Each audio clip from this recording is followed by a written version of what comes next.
Nous allons maintenant voir les paramètres. Il existe trois types de paramètres dans Revit. Les paramètres globaux qui permettent d'assigner une valeur à une propriété. Les paramètres de projet qui ne sont accessibles que pour le projet en cours. Et les paramètres partagés que l'on peut partager entre les projets et les familles, entre autres.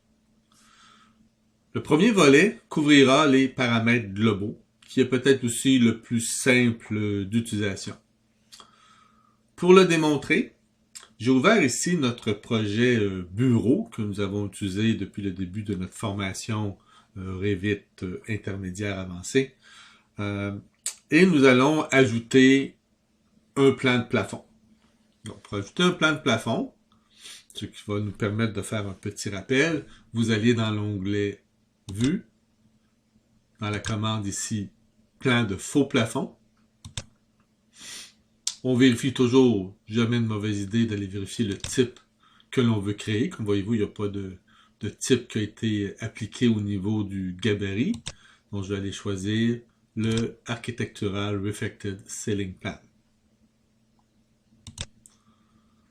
Je vais aussi l'appliquer pour qu'il soit dépendant, que les nouvelles vues soient dépendantes du gabarit. Je vais choisir strictement le niveau 1. C'est le seul plan dont j'ai besoin. Et je vais faire OK. J'ai donc maintenant une nouvelle catégorie de vues, soit les plans de plafond, et qui sont actuellement activés. Je vais aller ajouter des plafonds suspendus dans les 6 bureaux que l'on retrouve à l'arrière. Pour ça, vous allez dans Architecture, vous allez choisir Plafond. On va conserver le plafond composé par défaut qui représente des 2 par 4, 2 pieds par 4 pieds. Et vous allez cliquer chacune de vos pièces. Vous noterez avant de les cliquer, parce que je vais utiliser la fonction de plafond automatique, que vous avez le décalage actuellement qui est à 8 pieds. C'est-à-dire que tous vos plafonds vont être placés à 8 pieds. Donc je clique ici, et là, on va le faire très facilement en cliquant chacune des pièces. Et je vais arrêter la commande. J'ai donc maintenant des plafonds ici. Si vous allez sur le contour avec la touche Tab, vous êtes en mesure de sélectionner votre plafond qui est à 8 pieds. Maintenant, vous décidez que vos plafonds ne sont plus à 8 pieds, mais seront plutôt à 9 pieds. Donc, dans ce cas-ci, vous devez sélectionner tous vos plafonds, parce que la hauteur, elle est définie pour chaque plafond. Dans ce cas-ci, c'est pas très compliqué. L'exemple que je vous donne, on a quelques plafonds, ça se fait quand même très facilement. Mais imaginez que vous avez un building, un bâtiment qui a plusieurs étages avec beaucoup de plafonds, beaucoup de zones, et que vous décidez de passer vos plafonds à un autre niveau. Bien, c'est un peu plus compliqué d'aller sélectionner tous nos plafonds, s'assurer qu'on a toute la bonne hauteur à ce moment-là. C'est sûr que dans ce cas-ci, une autre façon de procéder, c'est de créer des niveaux supplémentaires. Et à ce moment-là, on peut créer des niveaux pour chacun des plafonds de chaque étage. Et à ce moment-là, quand vous créez votre plafond, bien, si je prends ici le plafond, au lieu de l'assigner au niveau 1, on l'assignerait par exemple à un niveau qu'on a appelé niveau 1 plafond.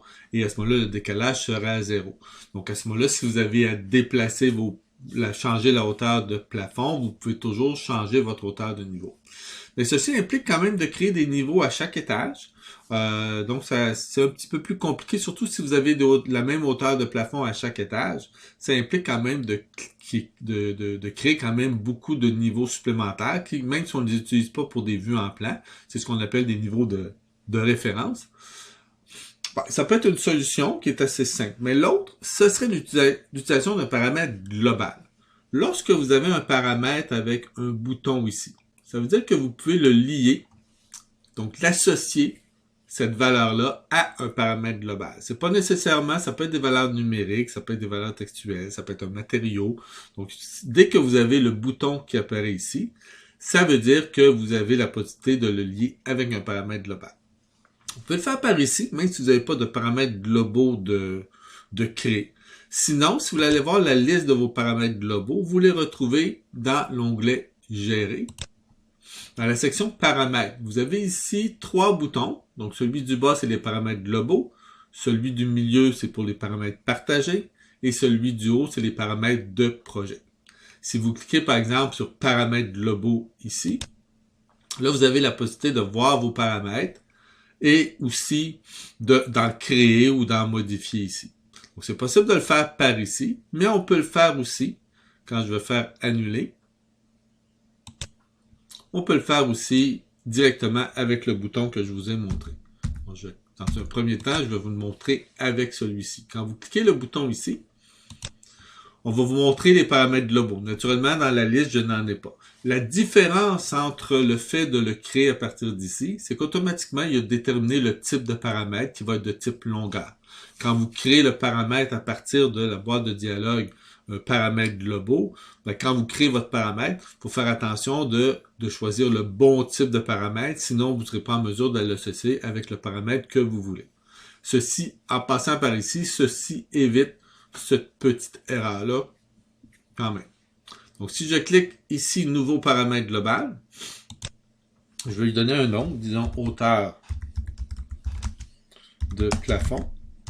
Ça nous permettrait aussi, si jamais vous aviez des plafonds avec des hauteurs différentes, de déterminer des paramètres globaux selon les différentes hauteurs que vous avez.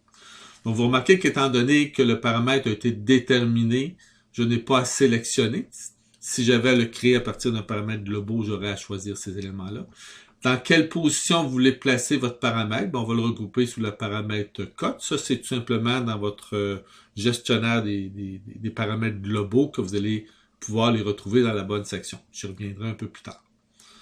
On peut modifier l'infobulle si vous le voulez.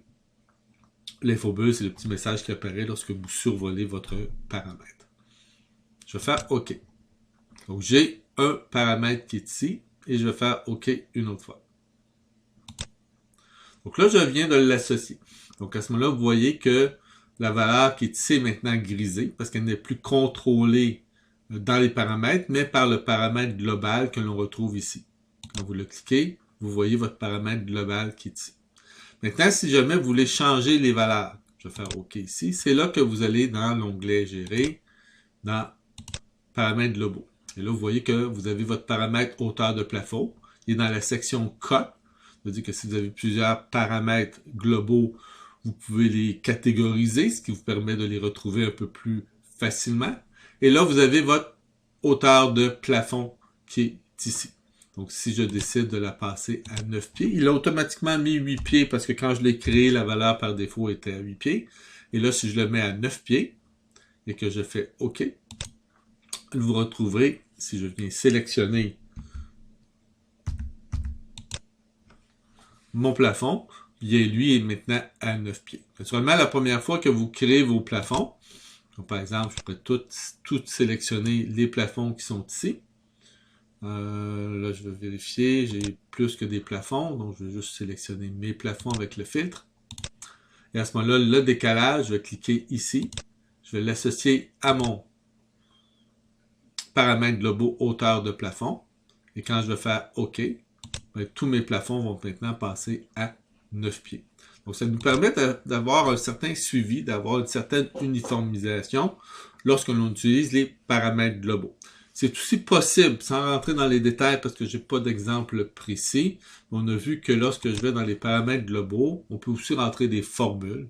Donc, si j'avais plusieurs variables ou plusieurs paramètres que je voudrais appliquer une formule pour calculer mes hauteurs, ce serait aussi possible. Donc, par ici, vous pouvez éditer. C'est sûr qu'au niveau de l'édition, tout ce que vous pouvez changer, c'est le nom du paramètre, si vous décidez de le renommer, ou encore dans quelle catégorie vous voulez le placer, et modifier l'infobulle. Naturellement, les disciplines et le type, vous ne pouvez pas le changer en cours de route. Et donc ici, permet de le créer nouveau ou encore de l'effacer. Donc, je vais faire ici OK pour terminer. Donc, c'était la première présentation du paramètre, des paramètres globaux.